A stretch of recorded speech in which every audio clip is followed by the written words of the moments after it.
Hi, my name is Brent Haney and I'm an instructor here at ICOHS, and I teach mostly athletic massage therapy and anatomy and physiology classes, kinesiology, and orthopedic approaches. What I'm going to show you today is a muscle energy technique. It's called post-isometric release. So what this does is when we have a muscle that is tight on a client and in a prolonged contracted state, and we don't have the opportunity to massage it with traditional methods of Swedish massage or deep tissue massage or even myofascial release, what we can rely back on is a muscle energy technique, also known as proprioceptive neuromuscular facilitation of post-isometric release. What post-isometric release is, it's a release of muscles after an isometric contraction. So our muscles have three types of contractions to them. We have a concentric contraction, which is a shortening contraction. We have an eccentric contraction, which is a decelerating, elongating contraction. And we have an isometric contraction. Isometric contractions are contractions where there is no change in length to the muscle due to the body part not moving, whatever muscle that is that drives that skeletal bone. And what that does is that overloads muscle spindles, and then we follow up, which gets them to shut off, and then we follow up the technique with a static stretch, which is going to activate the Golgi tendon organs to further release the muscle tissue. This is ideal when working with athletes that are in uniformed or clothed athletes, or those in workout gear where you can't use lubricant, but you do need to release the muscle and release it quickly so that your athlete can go perform their sport at their optimum level. So what we're going to do is we're going to release Josh's hamstrings today. And our hamstrings, again, are made up of the biceps femoris, the semitendinosus, and the semimembranosus. And all three of those muscles work cooperatively as a group to perform two functions: flexion of the knee, or to bend the knee backward in this movement, or to cause extension to hyperextension of the hip, such as in moving the leg backwards. So before we begin the technique, we're going to check Josh's current flexibility and range of motion. The hip joint, or the acetabulo-femoral or coxal joint, is, when healthy, is supposed to be able to achieve about 110 to 130 degrees of range of motion. So we're going to go ahead and test Josh's range of motion. We're going to keep his knee straight. It's very important that you keep the knee straight here and keep it honest so that we get a good test of the flexibility of the hamstrings. So Josh, I'm going to have you just go ahead and take a great big deep breath. And on the exhale, you're going to go ahead and bring your leg up. And whenever we're testing and doing a range of motion and doing a stretch on a client, we always want to stop where we feel resistance. We can always confirm that with the client to see if that's what they're feeling as well. So Josh, as I bring your leg up into this flexed position, I'm feeling resistance right about in this direction. Okay, and as you can see, we are shy of 90 degrees or a 90-degree angle. So there's quite a bit more of relaxation that we can get. Now, Josh has not done anything athletic today, so before I do this technique, I want to vasculate the muscle tissue a little bit. I'm going to do that with a little bit of tapotement, a little bit of hacking. So I'm going to come in and kind of smack the back of the hamstrings. This is going to wake up nerve endings, and it's going to stimulate blood flow.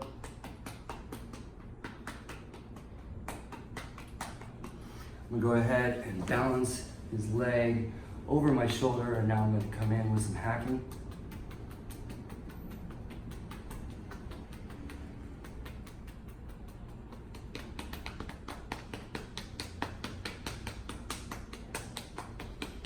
All right, now before I do the technique, just gonna let that relax for a second. Before I do the technique, we're gonna do a second range of motion test just to show you the power of the tapotement techniques in terms of vasculating the muscle tissue and getting it to start to loosen up due to the concepts of thixotrophy. So deep breath and exhale. All right, and we increased just a few degrees of range of motion just from doing that. But now we're gonna see a more dramatic release as we put the hamstring group into isometric contractions. So as previously mentioned, the hamstring does two actions as it crosses over both the knee and hip joint. flexes the knee and extends the hyperextends the hip. So we need to focus in on those two actions. So what I'm gonna do is you always wanna create a stable base for yourself, the practitioner, so that you can maintain your own body mechanics and not injure yourself, as well as maintain the safety of the client. So I've got myself in this position where I can stably hold Josh's leg here. And what I'm gonna do is I'm gonna ask Josh to do a contraction, bringing his heel back towards his gluteal region, and I'm gonna ask him to use only about 20 to 30% of his strength. That's very important. We don't need a maximum contraction when doing this technique. We just need a contraction, and then we need to meet the client's efforts 100%. If the client's efforts will exceed my own, that will cause a concentric shortening contraction as his heel begins to get closer to that gluteal region. If my efforts exceed his, then it'll be an eccentric contraction as his leg starts to extend. In either case, I don't want those. I want to isolate just this perfect position and isolate that isometric contraction. Josh, let's have you go ahead and start with bringing your heel towards your gluteal region and only use about 20 to 30% of your strength. And as he performs this contraction, we're going to sustain it for about 5 to 7 seconds, and then we can go ahead and release. Okay? Now, Josh, what I would like you to do is bring your entire leg back down to the table. Now we're activating the contraction of the extension to hip extension.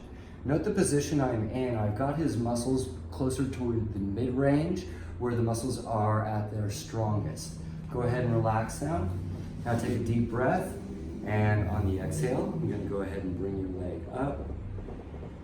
All right, and just from one, we've already achieved now 90 degrees of range of motion here.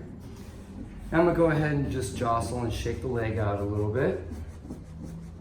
And we're gonna go ahead and repeat this. Now, whenever you're doing these techniques, you do wanna repeat it about 3 to 5 times. And relax. Deep breath and bring the entire leg back down to the table. And relax. Deep breath and stay relaxed.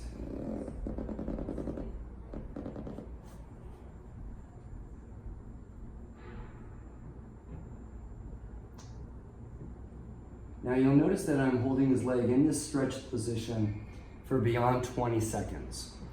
So in order to impact the muscle and to elongate it out or lengthen it through stretching, we do want to hold the stretch for at least 20 to 30 seconds. Any stretch less than that is most likely not going to really dramatically affect the muscle. Josh, let's go ahead and do this contraction one more time with your heel towards your glutes. As you can see, I'm using my left hand, my support hand, to stabilize his knee. And go ahead and relax. Now let's do our second contraction. Bring the entire leg down to the table.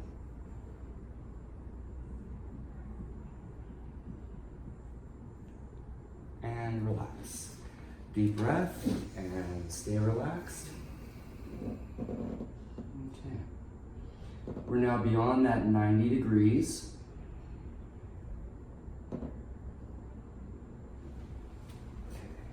Go ahead. Shake that out.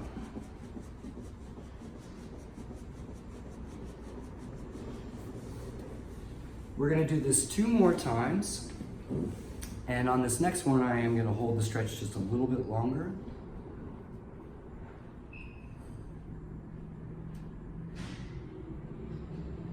And relax. Take a great big deep breath and bring the entire leg down to the table.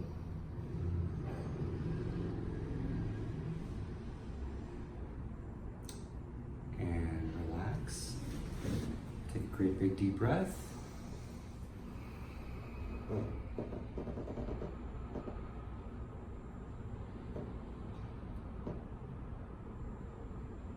All right, so we are going just beyond 90 degrees. We didn't really achieve a huge release off that 4th one. So what I'm gonna do here is now I'm gonna pay a little bit more attention to bringing some more blood flow into the muscle tissue. Again, blood runs at about 100 degrees Fahrenheit, which is hotter than average body temperature of 98.6. When that blood gets in there, it starts to melt the gel matrix of the myofascia, loosening that up and allowing for more elongation of the muscle tissue.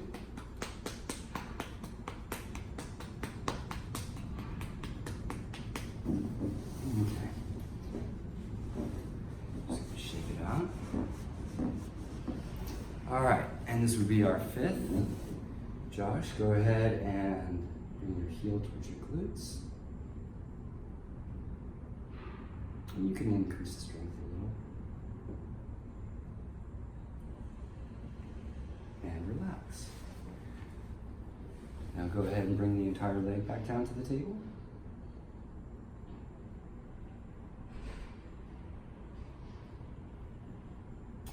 And relax. You'll notice that I'm keeping my eyes on Josh's face as I perform this technique, looking for any signs of discomfort as he performs these actions.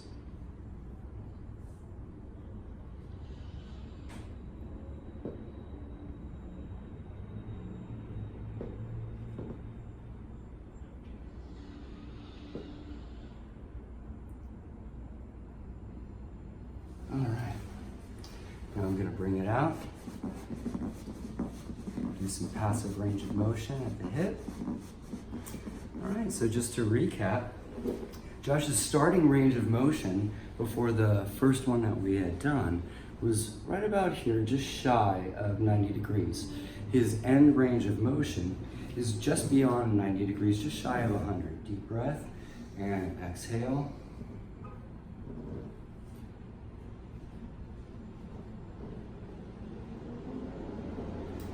Like so. All right, and so what I would do for Josh to be able now to compete, I would continue to do muscle energy release techniques of the post-isometric release on the muscle groups of the quads, the adductors, and the gastrocnemius and other plantar flexors. And then he should be ready to go. All right, thank you so much for watching and have yourself a fantastic day.